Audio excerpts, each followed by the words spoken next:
Now moving ahead, we have next session on Artificial Intelligence in Healthcare, Empowered to Serve Better.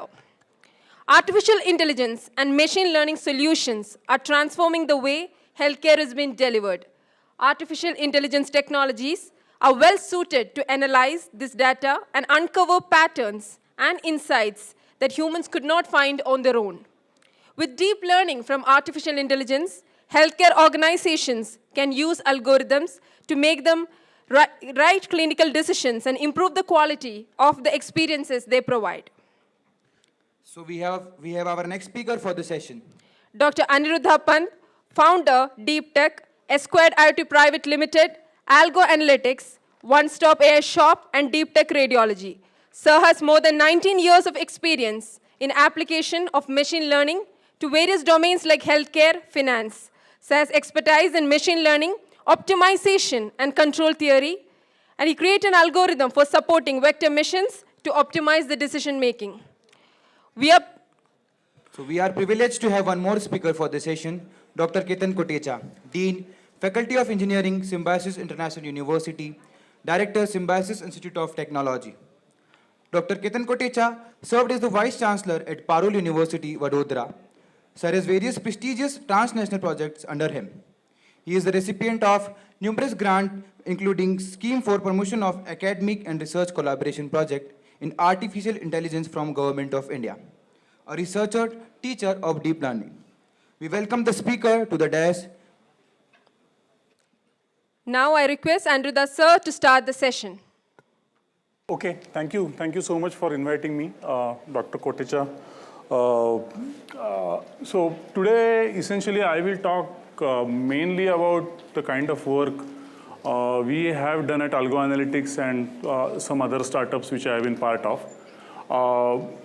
So I'm not going to talk about the broad vision of what can be done in AI in healthcare. A lot more than what I will be presenting can be done, and I'm sure some other speaker is more capable of talking about that. So this is again my opinion, but I would say the decade of decade till 2010 was mainly about equipment, hardware, consumables, focused on historic and evidence-based care. From 2010 to 2020, process automation started coming in, wearables, healthcare analytics started coming into picture, focused on real-time outcome-based care. And then again, this is a little bit of overlap with last decade also, but I would say that from 2020 to 2030, more artificial intelligence, robotics, augmented reality, focused on preventive care, all that stuff will start coming into picture much, much more. And I do believe that I think all of us are fairly young, some more than me. But in our lifetime, I do think that the healthcare, I think, is going to be transformed completely as compared to the way we see it right now. So why is this happening, right? Obviously, I think everybody knows about the computational power and the data, but I think for healthcare also now, a lot of data is getting generated. So there is a patient-generated data, there is a provider-generated data, wellness-generated data, financial data, and social data. And again, this is true for pretty much all domains, not necessarily only in healthcare, but healthcare is sort of the new application. And now since all this data actually is available, and in some cases available to be used to build models and stuff like that, artificial intelligence, machine learning actually has become applicable in healthcare. Again, I would say as compared to many other domains, it is still a little bit difficult to get access to healthcare data for good reasons, obviously, because healthcare is a very private issue. So, there are lots of laws and regulations about who can access the data and how you can use that data and stuff like that, and they should be there. But from that perspective, actually, the pace of technology adoption in healthcare actually has, to some extent, some challenges. So this is something, now coming closer to what I will be talking about. Essentially, I mean, the way I see it, healthcare can be used for enhancing clinical productivity. Now, please note, I will not say that automating clinical decisions. I mean, it is about enhancing clinical productivity because, at least in my opinion, AI as a technology is not there to do complete automation, especially in a critical area like healthcare. I mean, it is too complex, the space to do it. Then effective care delivery, this is something, all of us know about, and, I mean, like it is getting applied. So some of the case studies I will be presenting are in that.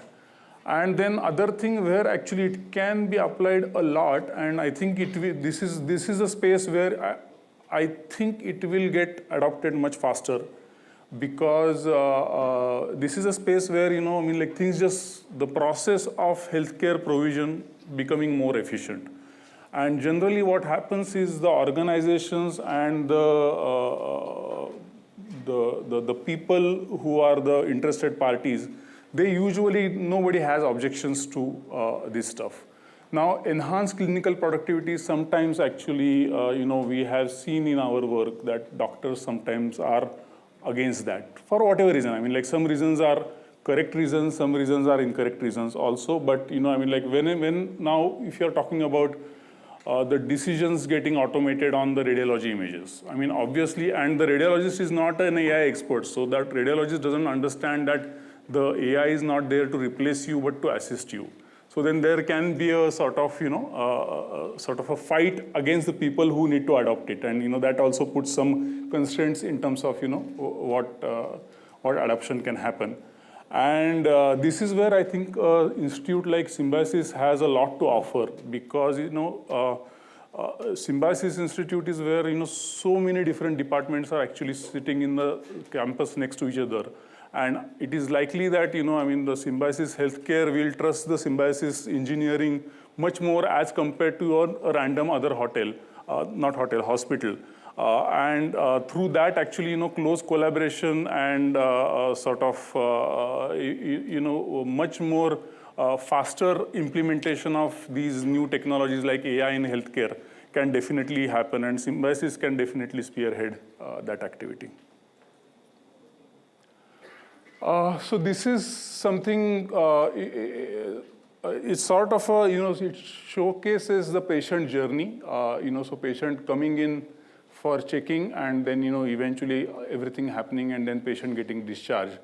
And what we have tried to do is we have tried to identify various places where AI, either for diagnostic support or for process efficiency can be applied.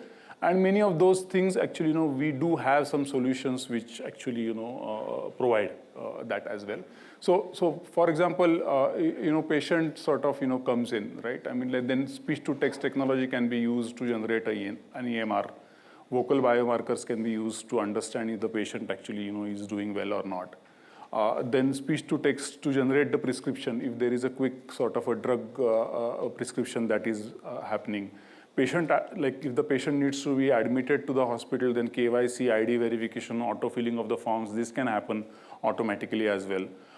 Then, if some kind of an investigation is happening, so then there could be a medical image analytics. If there is a lab report, then, you want to get that lab report in an electronic form, which can be usable. So, so that lab report data extraction can also be useful over there. Patient treatment. So this is where patient journey, patient knowledge graph. So essentially, especially if the patient actually is coming multiple times to the same hospital, then how the patient journey has happened through the time. Initially when the patient came for the first time, what kind of diseases, what kind of symptoms that patient had, then you provided some treatment, then how that is improving, not improving. And once you are able to collect the data of many patients like this, right? This is a knowledge gold mine, frankly, because some of the you could create a really large knowledge graph, which actually talks about, okay, that patient's family, what is the family history of the patient? Then if there is a cancer history, and how that cancer history actually affects something else which is not connected to cancer. And all these kinds of interesting insights potentially can be gotten out of that. And again, one has to remember that through the data, you will get some insights.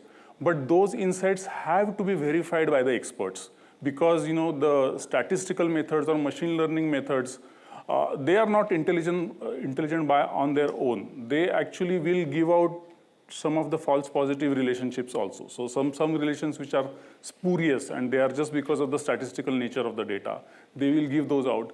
And that is why multiple relationships, when they come out of the knowledge graph, I'll show a little bit about that. That needs to be confirmed by the corresponding expert. Okay, this does make sense. And there again, it can go in multiple ways. So the expert sees what the software is saying, and then the expert says, oh yeah, this is obvious. I already know it. Or second thing could be, expert says, no, this just doesn't make sense. It has no basis in science.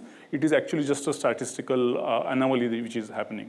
Or third thing, which could be a really advancement of the science, is the expert says, oh, I didn't think about it before. But now that this thing is showing this kind of correlation, actually I think it does make sense. So so that is a new addition in the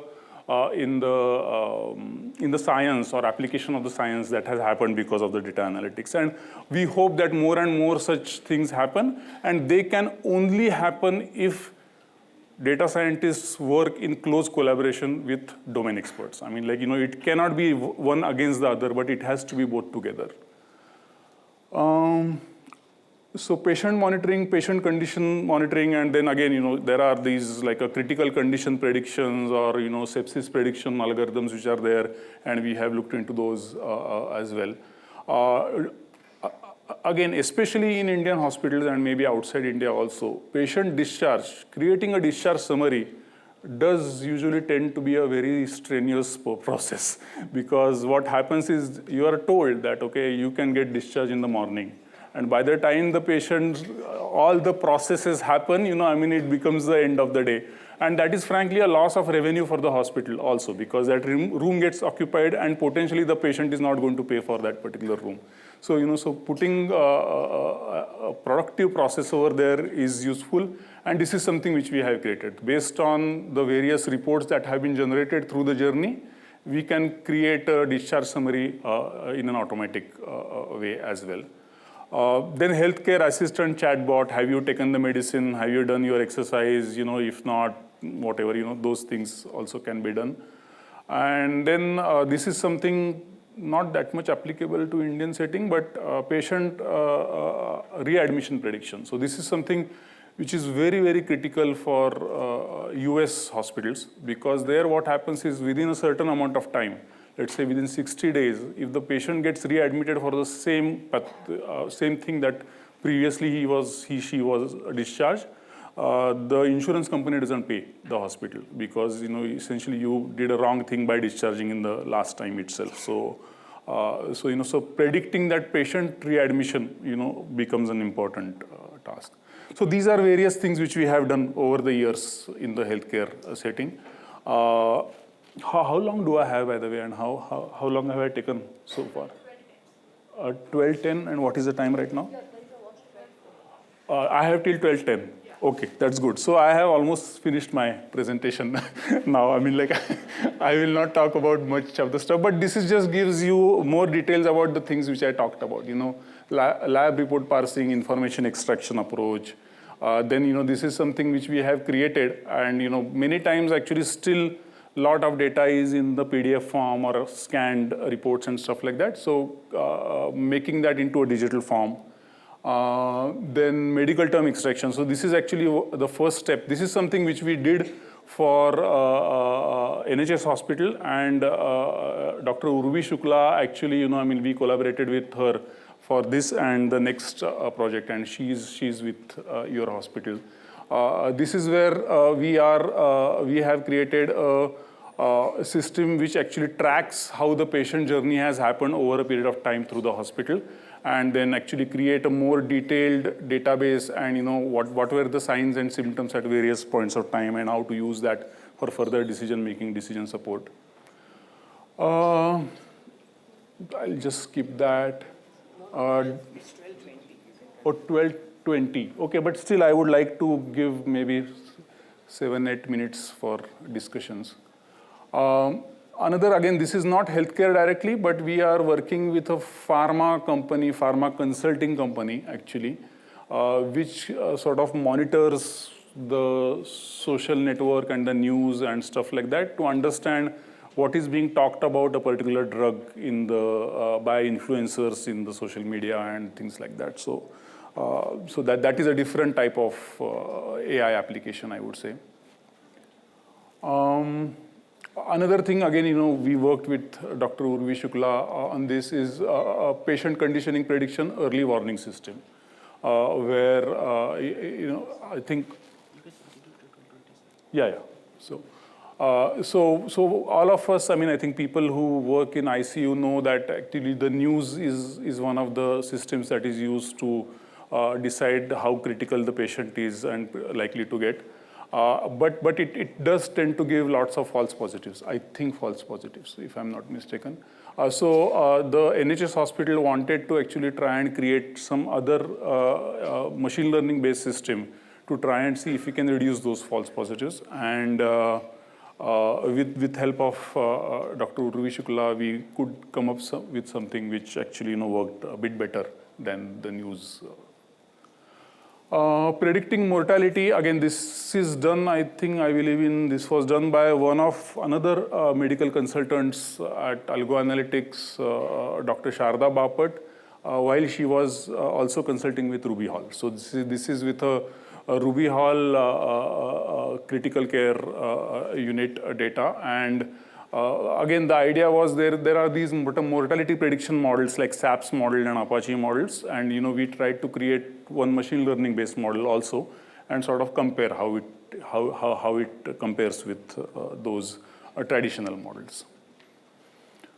ICD coding assistance, so it's not absolutely necessary for all Indian hospitals, but if you need to, now that more and more insurance coverage is increasing, they may ask you to do ICD coding of the diseases.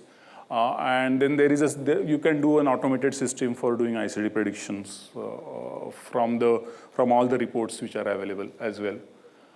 Prescription compliance chatbot, I think you can imagine what this would be. This is something which we tried to start, but I don't think we have done much on this. Another thing which could be very interesting for a large hospital like Symbiosis is one work which we did some time back with a hospital in Texas, where it was primarily about revenue cycle management and sort of work allocations depending on various characteristics and which person can work better under what conditions. Again, in the US, what happens is revenue and cash are two different things because of the insurance coverage. Once you discharge a patient, you book the revenue, but whether that cash comes to you or not depends on how much is approved by the insurance company. And as I think India will go to that particular stage also at some point of time. So this could be of interest to Indian hospitals as well.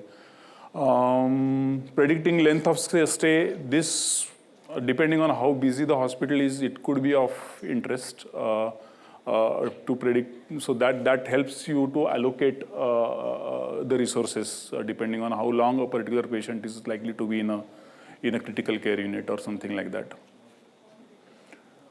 So this is more about AlgoAnalytics. So let me, yes, so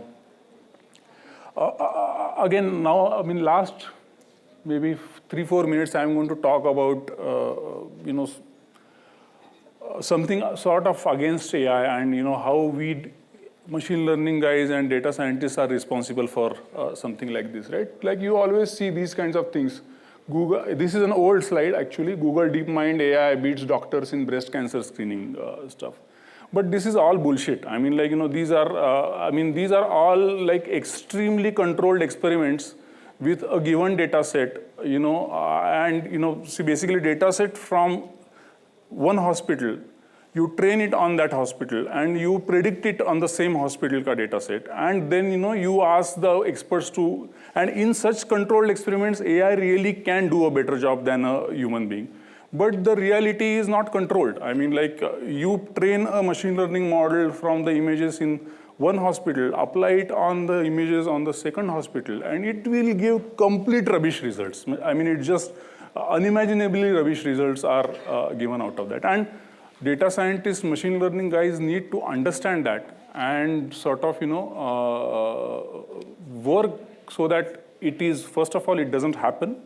And secondly, don't try and sell systems beyond what they can do. So, and this is very hard because usually data scientists are not the one who sell the system. Business owners are the one who sell the system, and they will sell whatever gets sold. So, and again, many of us over here may have followed what happened to, and this happens in a company as high profile as IBM. I mean, like in their Watson for cancer, right? I mean, they have completely stopped work on that particular thing because exactly the same thing happened.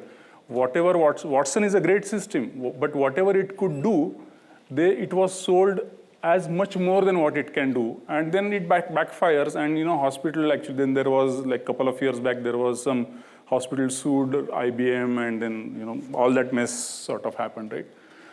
So we need to know that. In my opinion, so this is actually more sensible thing. So machine learning is very strong at narrow tasks. Which of these 1,000 X-rays have pneumonia? Something like that. If you ask a specific question to machine learning, which of this has tuberculosis? Again, little bit more complex, but again, which of this has tuberculosis? Or which of this has pneumonia? I mean, like machine learning will do a great job in answering that question once you actually, feed it data from all different kinds of sources, etc. But if you can you look at this X-ray and tell me what might be wrong, right? It's extremely difficult for AI right now to actually, do that. But doctors do this day in and day out. Again, I'm not saying doctors actually are 100% correct, and we have done experiments with radiologists, and I'm sure you do not want to know what is the precision that radiologists get on the blind data sets. But at the same time, doing a good job at a task which is completely unsupervised. Humans are way better than machine learning, and we have to accept that and sort of make sure other people also accept that. Other things are, I mean, this is primarily a data problem, but still, these are the pathology reports, and these are the radiologist reports. These are the symptoms of the patient. What do you think is wrong? It's, I mean, today, partly it is because the data remains in silos. It is not all the data is available simultaneously. Basically, the report taken in the same time frame for that stuff is not available. But even if it was available, it is not an easy job right now for the current AI technology to actually do this. But doctors do this day in and day out, right? I mean, doctors will look at what a particular report was 2 months back, and then based on that, actually, they can actually project what might be wrong right now based on some other report. AI could never do that because doctors can think, okay, I mean, like these were the results 2 months back, and now maybe the condition would have deteriorated and it would have happened to this now. And now this is being confirmed by some radiology report or something like that, and then adjust their diagnosis accordingly. But the AI is nowhere close to doing that. So 2 takeaways from this. One is that AI, machine learning, deep learning people should not sell what doesn't exist. And secondly, doctors, healthcare professionals should not be worried that AI is going to replace them. So, I mean, like, so if that happens, I think, there will be more closer and fruitful collaboration between these 2 groups, and that's absolutely necessary for advancement of the science. So I will stop now. Actually, I had more slides about radiology and stuff like that, but, I think that can be done at some other point of time. I would like to open it up for questions, actually. Strong. I'm a radiologist Good, I didn't show the radiology slides. So, with real intelligence, hopefully. Um, I also do AI with several startups. I'm a consultant, and I use AI as a daily tool for my Yeah. reporting. So fundamentally, what I see is the part which I don't like was the terminology. It started off with artificial intelligence. It should actually be augmented intelligence right from the beginning. yeah. Yes. Right? Because people started off with that and it went into, are we going to replace doctors, Absolutely. radiologists, and so on. Absolutely. So now if I digest that term, it's very, very useful for me on a day-to-day basis to be more productive, to be Yeah. more safer for my patients, and to do 100 X-rays compared to 20 X-rays where I was doing. Right? Absolutely. I mean, actually, this is exactly the Yeah. business premise of a startup which I founded. So, Yeah. I mean, radiologist in a loop Correct. is the only way to go for foreseeable future. Correct. So, And also, at least as of today, what you said is absolutely right. The AI cannot think still. Yeah. It can still do pattern recognitions. But the thinking part, No, what no, does it's, this patient really have? What is the history? That part is still, we are probably a lifetime away. Maybe our next generation can take that up.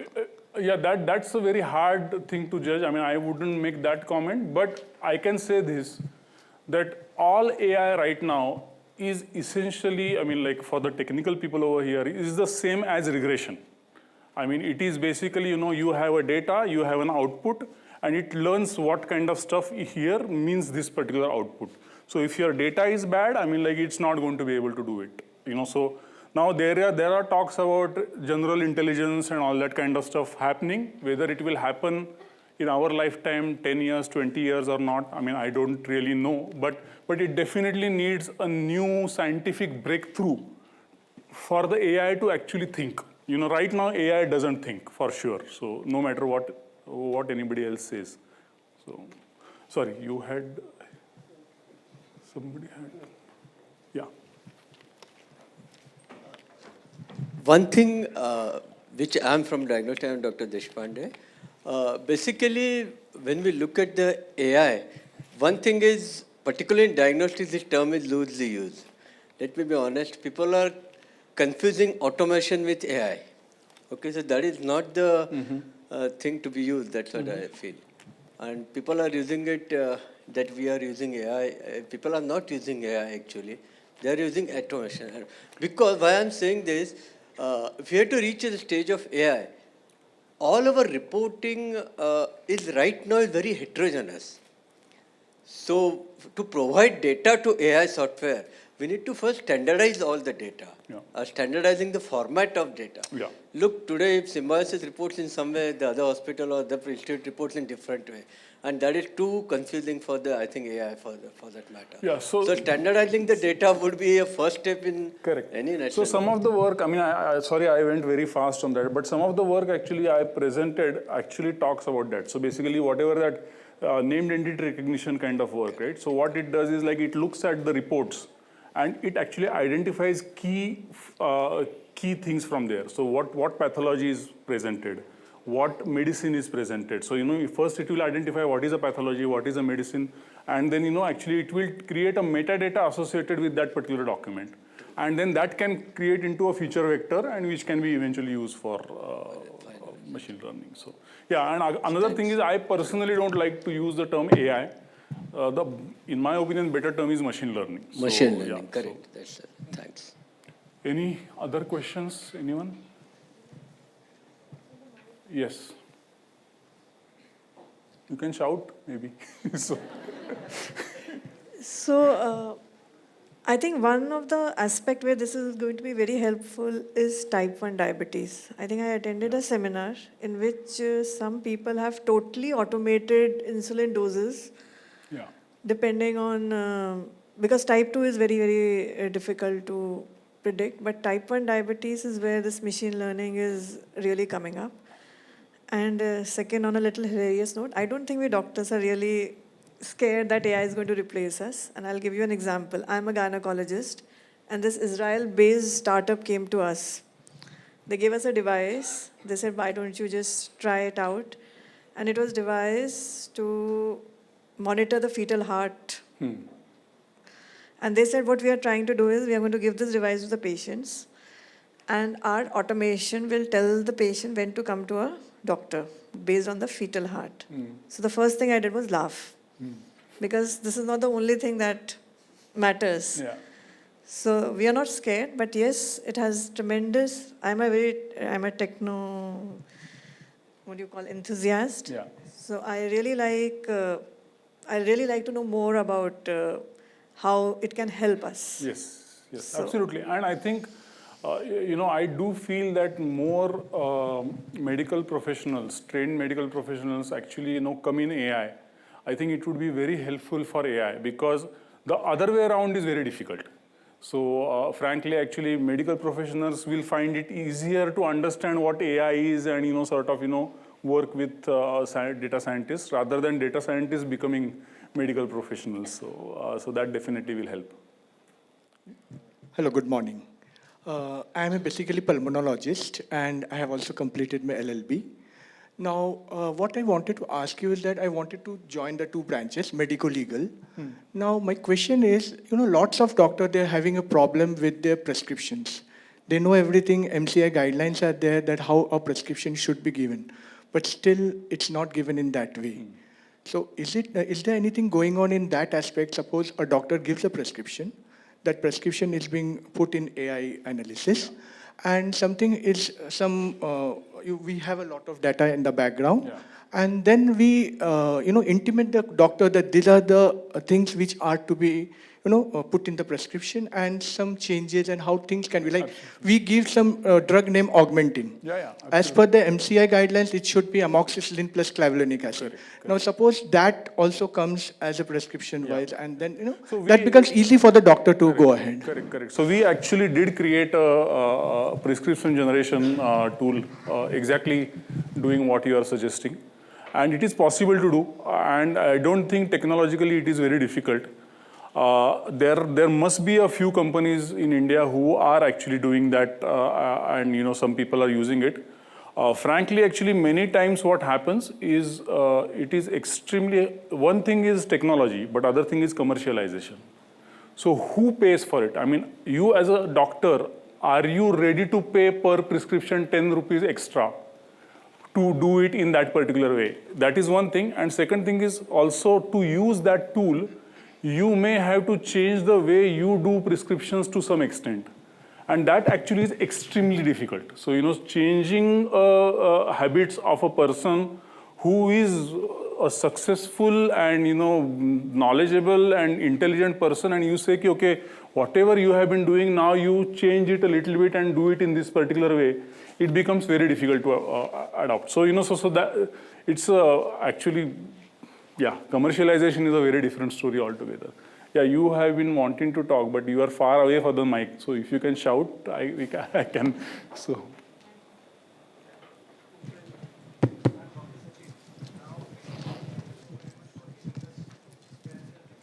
Yeah, okay, somebody's coming. Thank you so very much. I'm Dr. Sachin. Thank you so very much for giving us the limitations and strengths of AI and the difference between AI, ML, and various other things.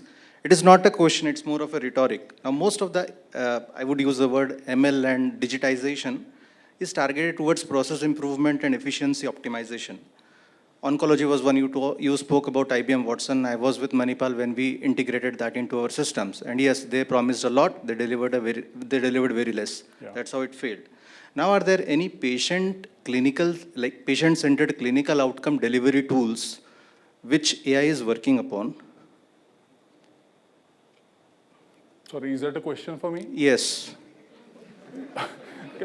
So I'm not understanding. What do you mean by clinical outcome? Clinical outcome, a patient-centered clinical outcome tools.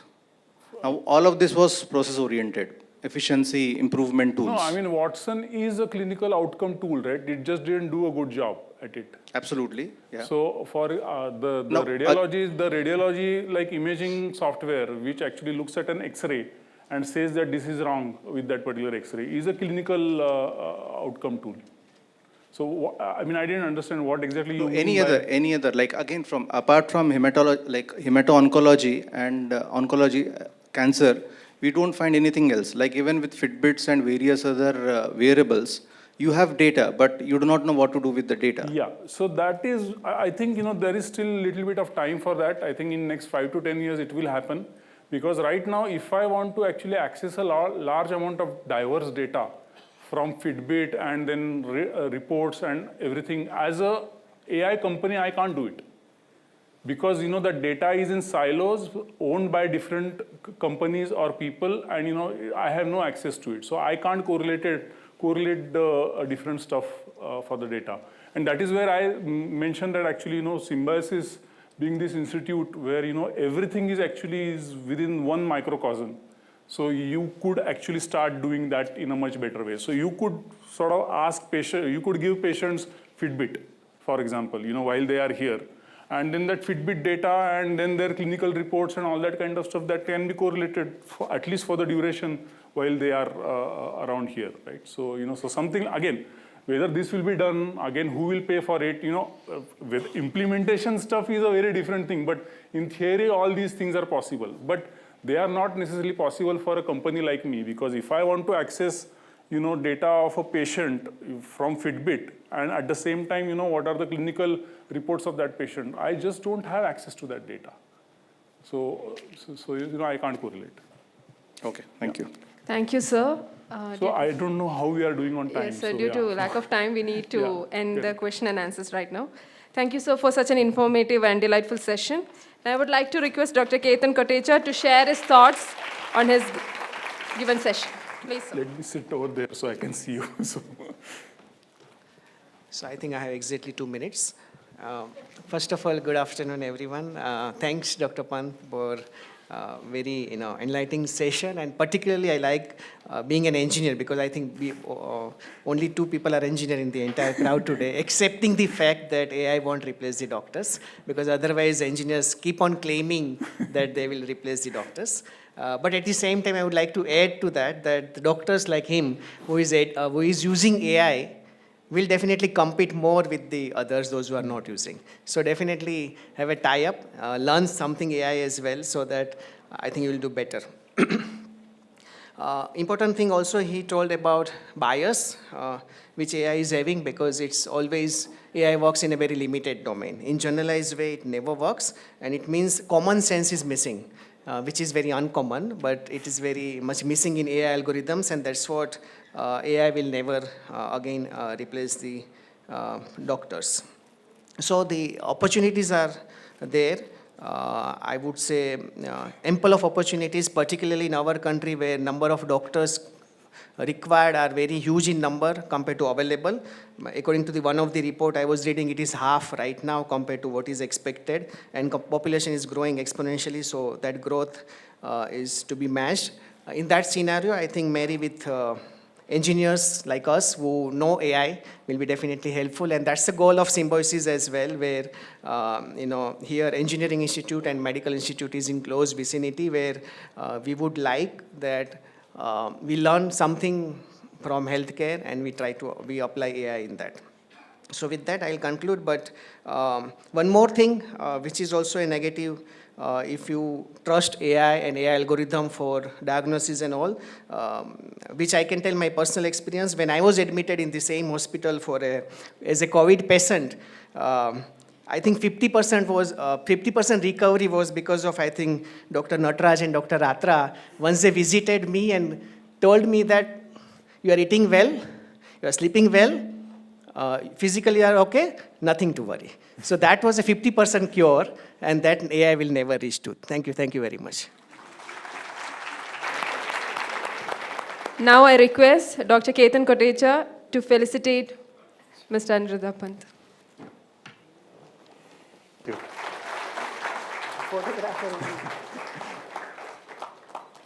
Thank you. Thank you, sir, for such a delightful session.